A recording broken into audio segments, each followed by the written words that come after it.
Hello rock stars, तो कैसे हैं आप सब। जैसा कि हम लोगों ने पिछले लेक्चर में कवर कर लिया था फर्टिलाइजेशन, ठीक है। फर्टिलाइजेशन तक हमने कवर कर लिया था। अब हमें फर्टिलाइजेशन के बाद का प्रोसेस पढ़ना है, ठीक है। मतलब फर्टिलाइजेशन के बाद क्या क्या चेंजेस होंगे, क्या किस किस चीज़ का फॉर्मेशन होगा, उसके बारे में डिस्कस करने वाला है, ठीक है। ये क्या है, पोस्ट फर्टिलाइजेशन, ठीक है। पोस्ट फर्टिलाइजेशन अगर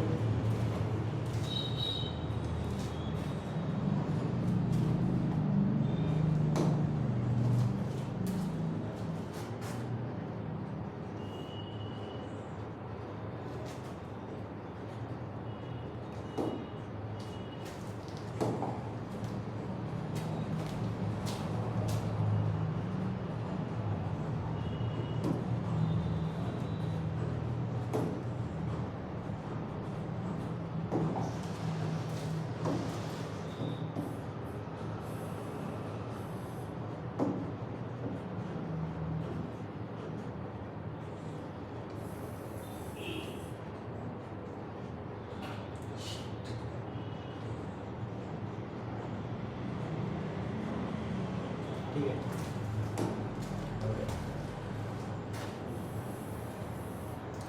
इससे फर्टिलाइजेशन हो गया, ठीक है।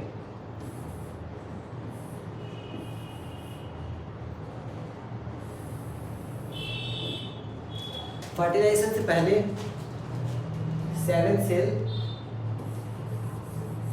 और 8 न्यूक्लियस था, ठीक है। 7 सेल और 1 न्यूक्लियस था इसमें। लेकिन आफ्टर फर्टिलाइजेशन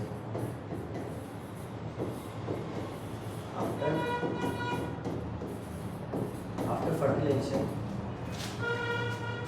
इसमें 2 सेल, ठीक है। फर्टिलाइजेशन के बाद इसमें सिर्फ 2 सेल बचे रह गए। और पहला प्राइमरी एंडोस्पर्म सेल, ठीक है, प्राइमरी एंडोस्पर्म सेल, और दूसरा जाइगोट, ठीक है। ये 2 सेल फर्टिलाइजेशन के बाद इतने ही बचे रहेंगे, ठीक है। देख सकते हैं क्या कह रहा है। Following double fertilisation the event of endosperm and embryo development, ठीक है। फर्टिलाइजेशन के बाद में डबल फर्टिलाइजेशन के बाद एंडोस्पर्म का फॉर्मेशन होगा और एम्ब्रियो का डेवलपमेंट होगा, ठीक है। Maturation of ovule into seed and ovary into fruit are collectively term post fertilisation. मतलब कह रहा है कि पोस्ट फर्टिलाइजेशन जो डबल फर्टिलाइजेशन हो जाएगा तो उसके बाद क्या होगा, एंडोस्पर्म का फॉर्मेशन होगा, एम्ब्रियो का डेवलपमेंट होगा, और ओव्यूल जो होगा ओव्यूल सीड में कन्वर्ट हो जाएगा, ओवरी फ्रूट में कन्वर्ट हो जाएगा, ठीक है, ओवरी फ्रूट में। और इसे हम नाम देते हैं पोस्ट फर्टिलाइजेशन, ठीक है। अब बात करते हैं एंडोस्पर्म का। एंडोस्पर्म क्या है, एक न्यूट्रिटिव टिश्यू होता है, ठीक है। क्या होता है,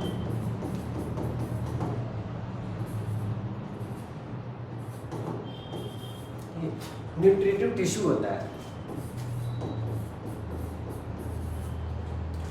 जो न्यूट्रिशन प्रोवाइड करता है डेवलपिंग एम्ब्रियो को, ठीक है। क्या लिखा है, endosperm cells are filled with reserve food material, ठीक है। इसमें रिजर्व फूड मटेरियल होता है जिसकी वजह से न्यूट्रिशन दे पाता है, ठीक है। They are used for nutrition of the developing embryo, ठीक है। तो एक न्यूट्रिटिव टिश्यू होता है जो डेवलपिंग एम्ब्रियो को न्यूट्रिशन प्रोवाइड करता है। आगे देखते हैं स्टेप्स ऑफ एंडोस्पर्म डेवलपमेंट। इसका स्टेप देख लेते हैं कैसे कैसे डेवलपमेंट होता है। पहला स्टेप में दिया है primary endosperm nucleus undergoes successive nuclear division to give rise free nuclei, this is called free nuclear endosperm, ठीक है। इसमें क्या होता है, जो न्यूक्लियस है इसमें हम कह सकते हैं जो फ्री न्यूक्लियर एंडोस्पर्म होता है, इसमें जो न्यूक्लियस होता है, अगर ये न्यूक्लियस है, ठीक है, तो इसके न्यूक्लियस के आउटर जो चारों तरफ सेल वॉल का फॉर्मेशन नहीं होता है, ठीक है। सेल वॉल कह रहे हैं न्यूक्ली, एक सेकंड,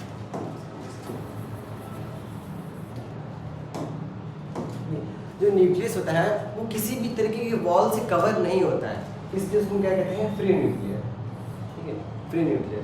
लेकिन ये जो सेकंड वाला दिया है सेलुलर एंडोस्पर्म, सेलुलर एंडोस्पर्म के जो न्यूक्लियस होते हैं उस पर वॉल का फॉर्मेशन होता है, ठीक है, इस पर वॉल का फॉर्मेशन होता है।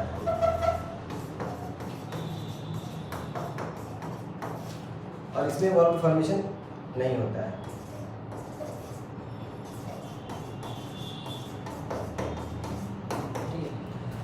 तो न्यूक्लियर फ्री न्यूक्लियर एंडोस्पर्म में वॉल का फॉर्मेशन नहीं होता है, और सेलुलर एंडोस्पर्म में वॉल का फॉर्मेशन होता है। आइए देख लेते हैं क्या कह रहा है, और इसके एग्जांपल भी देख लेते हैं, ठीक है। इसके एग्जांपल फ्री न्यूक्लियर एंडोस्पर्म का एग्जांपल क्या होगा,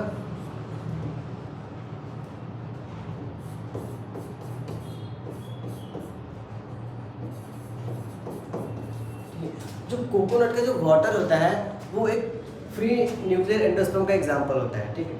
और अगर हम बात करें इस सेलुलर एंडोस्पर्म का एग्जांपल क्या होगा, तो उसका एग्जांपल होता है वाइट कर्नल ऑफ कोकोनट। जो कोकोनट का वाइट वाला पार्ट हम खाते हैं वो क्या है, सेलुलर एंडोस्पर्म। क्या लिखेंगे,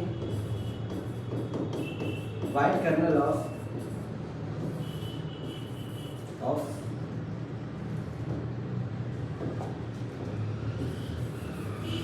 कोकोनट,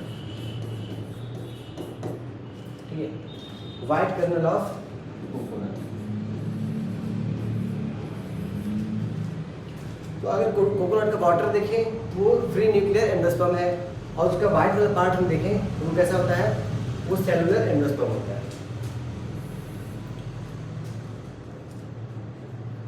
हाँ, तो एंडोस्पर्म होते हैं वो दो तरह के होते हैं, 2 टाइप्स होते हैं। पहला नॉन एल्ब्यूमिनस और एल्ब्यूमिनस। एल्ब्यूमिनस की बात करें, ठीक है, नॉन एल्ब्यूमिनस में क्या होता है, जो एंडोस्पर्म होता है, तो एंडोस्पर्म आगे अगर हम देखें कंप्लीट, जो एंडोस्पर्म होता है कंप्लीटली कंज्यूम हो जाता है, मतलब कुछ भी बचा हुआ नहीं रहता है उसमें, ठीक है। एंडोस्पर्म अगर कंप्लीटली कंज्यूम हो जाता है या यूटिलाइज हो जाता है तो उसे हम क्या कहते हैं, नॉन एल्ब्यूमिनस, ठीक है, नॉन एल्ब्यूमिनस, या हम इसी को कहते हैं नॉन एंडोस्पर्मिक सीड, ठीक है, नॉन एंडोस्पर्मिक, ठीक है। नॉन एल्ब्यूमिनस से क्या मतलब होता है कि इसमें एंडोस्पर्म कंप्लीटली यूटिलाइज हो जाएगा before maturation of seed, seed के बनने से पहले।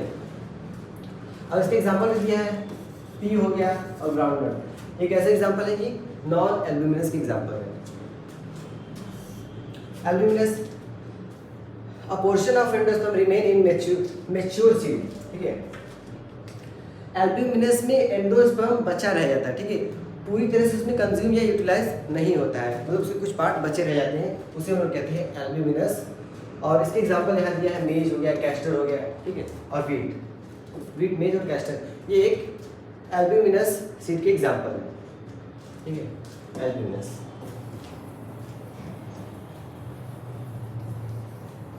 तो एक बार फिर से देख लेते हैं, नॉन एल्ब्यूमिनस में एंडोस्पर्म कंप्लीटली कंज्यूम हो जाता है, और एल्ब्यूमिनस में एंडोस्पर्म पूरी तरह से कंज्यूम, एक सेकंड कंफ्यूज, नॉन एल्ब्यूमिनस में जो एंडोस्पर्म है कंप्लीटली कंज्यूम हो जाता है, लेकिन एल्ब्यूमिनस में कंप्लीटली कंज्यूम नहीं होता है, कुछ पार्ट रिमेनिंग रहते हैं, ठीक है।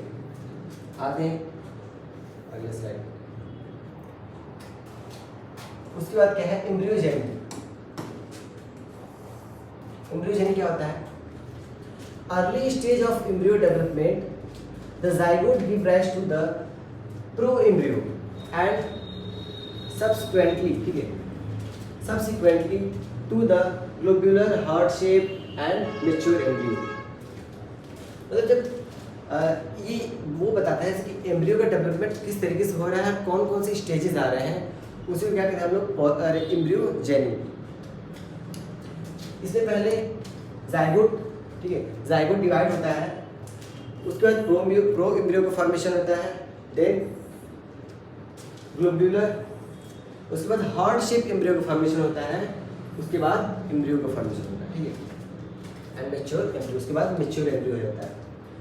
मैच्योर एम्ब्रियो, ठीक है, अगर हम एम्ब्रियो की बात करें तो उसमें क्या क्या होता है, एम्ब्रियोनल एक्सिस, कॉटिलेडॉन, प्रीम्यूल, रेडिकल, ठीक है, प्रीम्यूल और रेडिकल, ऐसा किसमें दिखाई दे रहा होगा, ये क्या है, प्लीब्यूल एंडोस्पर्म, ठीक है। और क्या दिया,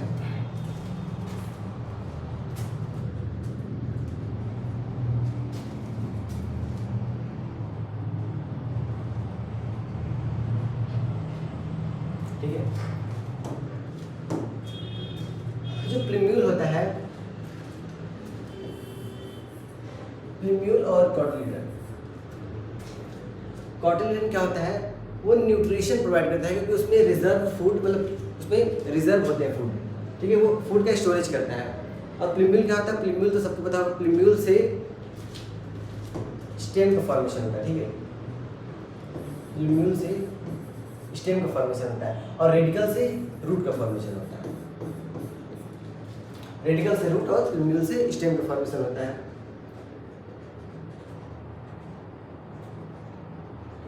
अब हम देखते हैं मोनोकॉटिलीडन सीड, मतलब मोनोकॉट के सीड हम देख लेते हैं। तो ये जो आपको दिखाई दे रहा है, ठीक है, ये मोनोकॉट है और वो डाइकॉट, मोनोकॉट और डाइकॉट।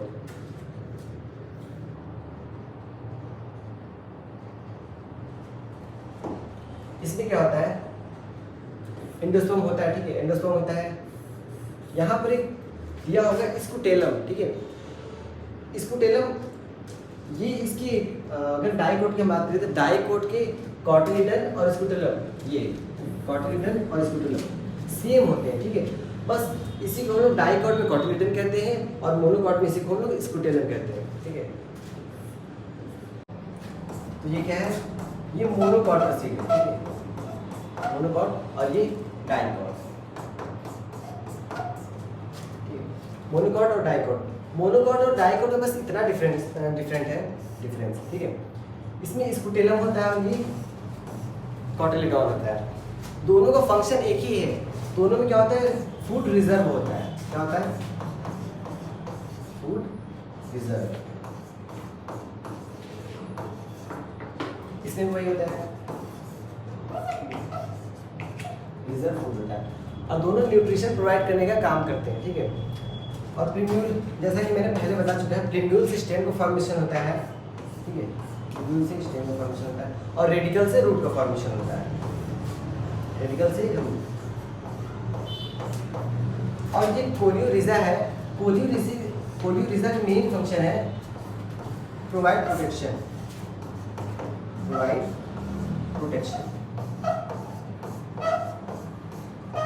ठीक है, ये प्रोटेक्शन प्रोवाइड करने का काम करता है। सेम उसमें भी सीड कोट, ठीक है, सीड कोट भी मैंने क्या बताया था,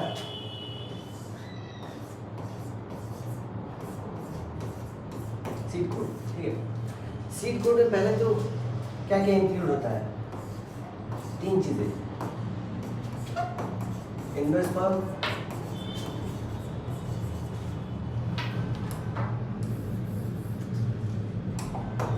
क्या होता है, इंडो,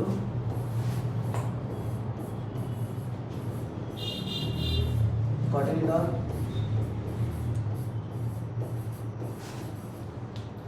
थर्ड सीड कोट।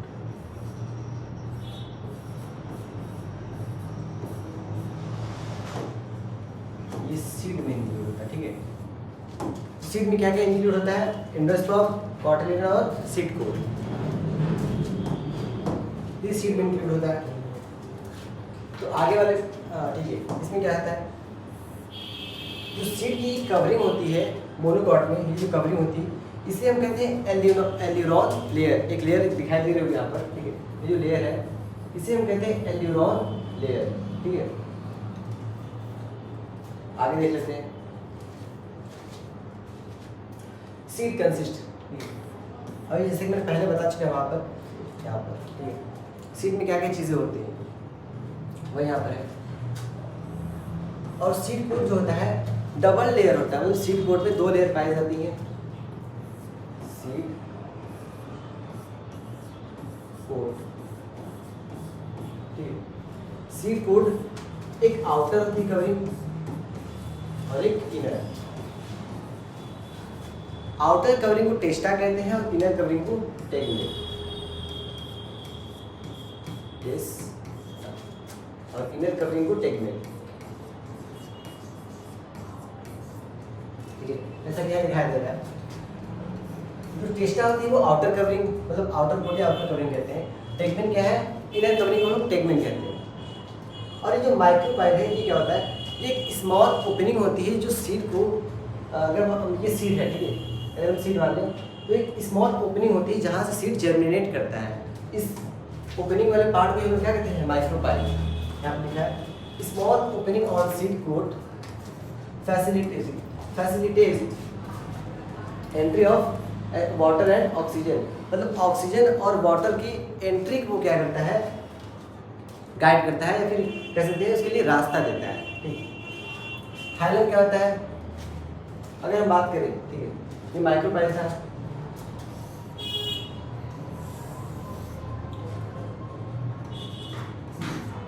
इस वाले रीजन को क्या कहते हैं, हाइलम। ये hilum scar of seed coat, seed coat में स्कार होता है, यहाँ पर सीड कोट,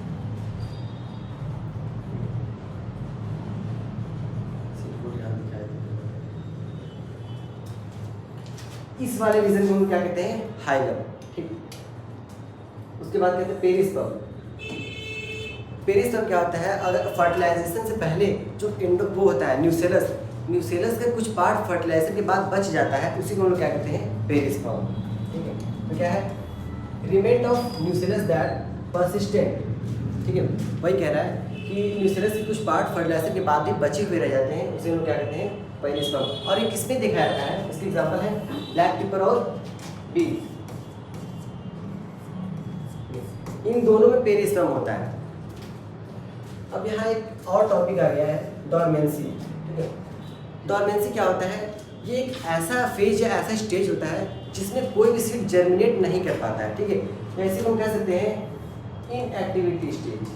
ठीक है, ये डॉर्मेंसी वो स्टेज होती है जिसमें कोई भी सीड जर्मिनेट नहीं कर सकती, और ये प्लांट टू प्लांट वेरी करता है, तो किसी में 10 साल का हो सकता है, किसी में 15 साल का हो सकता है, किसी में 10,000 साल का भी हो सकता है। ठीक है, तो डॉर्मेंसी होता है।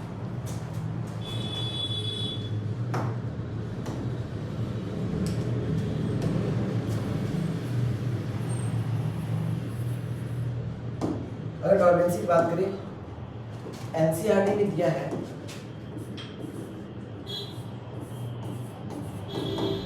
फेनिक्स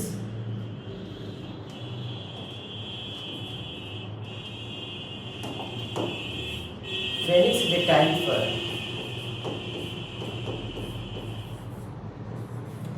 फेनिक्स डेक्टाइलिफर में कितने साल का डॉर्मेंसी होता है, 2000 साल की डॉर्मेंसी होती है। और एक होता है ल्यूपिनस आर्क्टिकस, ये पहला हो गया। दो एग्जाम्पल पूछे जाते हैं, ल्यूपिनस आर्क्टिकस। इसमें जो सीड की डॉर्मेंसी होती है वो 10,000 साल होती है। ठीक है, 10,000 ईयर्स। ये डॉर्मेंसी प्लांट वैरी करता है, जैसे कि यहाँ दिखाई दे रहा है, किसी में 2,000 साल है, किसी में 10,000 साल, किसी में 5 साल, किसी में 10 साल। डॉर्मेंसी क्या होता है, वो एक ऐसा स्टेज जिसमें सीड जनरेट नहीं कर सकता है। आगे क्या दिया है, the wall of ovary develops into wall of fruit called pericarp. ठीक है, आगे देखते हैं, in true fruits only ovary contributes in fruit formation by in false fruit thalamus also contribute. ठीक है, इसको हम यहाँ दिखाते हैं क्या कह रहा है ये।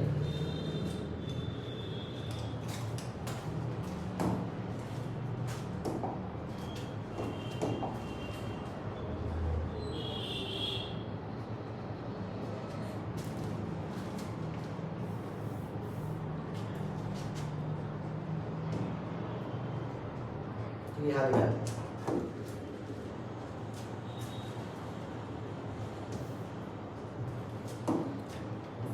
क्या था,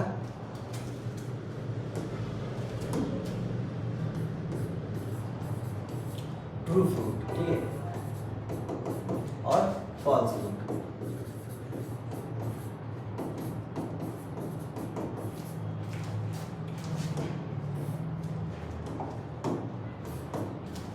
ट्रू फ्रूट किसे कहते हैं? अगर फ्रूट के फॉर्मेशन में ओनली क्या होता है, वो क्या ओवरी इन्वॉल्व होता है, ठीक है। ट्रू फ्रूट में क्या होता है? ओनली ओवरी इन्वॉल्व, ठीक है, तब हम उसे क्या कहते हैं? True fruit. और फॉल्स फ्रूट में क्या होता है? इसमें ओवरी के साथ साथ बस other part of flower, other part of flower, other part of flower, like thalamus, ठीक है। अगर ट्रू फ्रूट क्या होता है? उसमें केवल ओवरी इन्वॉल्व होता है, लेकिन अगर फॉल्स फ्रूट की बात करें तो ओवरी के साथ साथ फ्लावर का कोई भी पार्ट हो सकता है, जैसे कि थैलेमस हो सकता है, तो तब हम उसे क्या कहेंगे? False fruit. आप देख लेते हैं, ठीक है। वही क्या है, इसमें क्या होता है? ओवरी, अगर ओवरी इंक्लूड है तब उसे हम ट्रू फ्रूट कहते हैं। और यहाँ पर थैलेमस,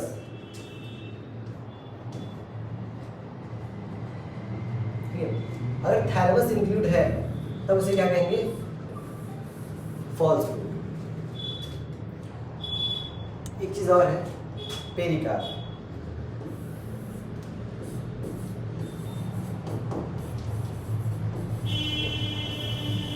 तो फ्रूट की जो वॉल होती है उसे हम क्या कहते हैं? पेरिकार्प। क्या? Fruit wall. और ये 3 पार्ट में डिवाइडेड होता है, ठीक है। पहला क्या होता है? एपिकार्प,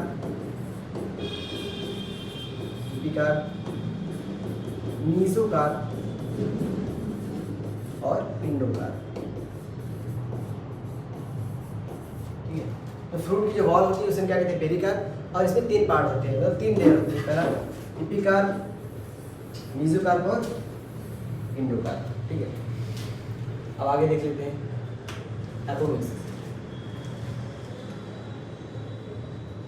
एपोमिक्सिस क्या होता है? अगर सीड का फॉर्मेशन बिना फर्टिलाइजेशन के हो रहा है, विदाउट फर्टिलाइजेशन, तब हम उसे क्या कहते हैं? एपोमिक्सिस, ठीक है। Apomixis formation of seed without fertilisation. तो क्या कह रहा है? Form of asexual reproduction mimics sexual reproduction seed form without fertilisation, ठीक है। अगर वही बात कह रहा है कि अगर फर्टिलाइजेशन, बिना फर्टिलाइजेशन के किसी सीड का फॉर्मेशन हो रहा है तब हम उसे क्या कहते हैं? एपोमिक्सिस, ठीक है। और फॉर्मेशन ऑफ एपोमेटिक सीड्स, ठीक है, जो ऐसे सीड्स जो एपोमिक्सिस से होते हैं उसे हम कहते हैं एपोमेटिक seeds.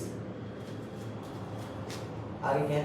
Diploid cell, diploid cell developed into embryo without fertilisation. और उसके बाद दिया है अगला point, cell of nucellus. Nucellus की प्लॉइडी क्या होती है? 2 है, बताओ सबको, ठीक है। सराउंडिंग एम्ब्रियो सैक, ठीक है, protrude into embryo sac, develop into embryo.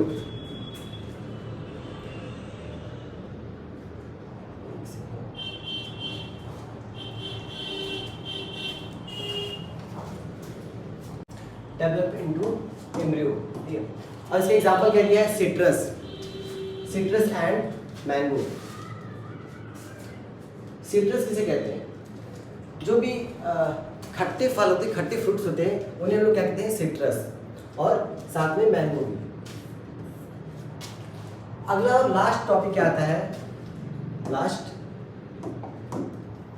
Poly embryony. More than 1 embryo, अगर एक से ज़्यादा एम्ब्रियो प्रेजेंट है किसी सीड में तब हम उसे क्या कहते हैं? Poly embryony. क्या लिया है? Occurrence of more than 1 embryo in seed, ठीक है। वही बात क्या है कि अगर एक से ज़्यादा एम्ब्रियो प्रेजेंट है सीड में तब हम उसे कहते हैं पॉली एम्ब्रियोनी। और एक इसमें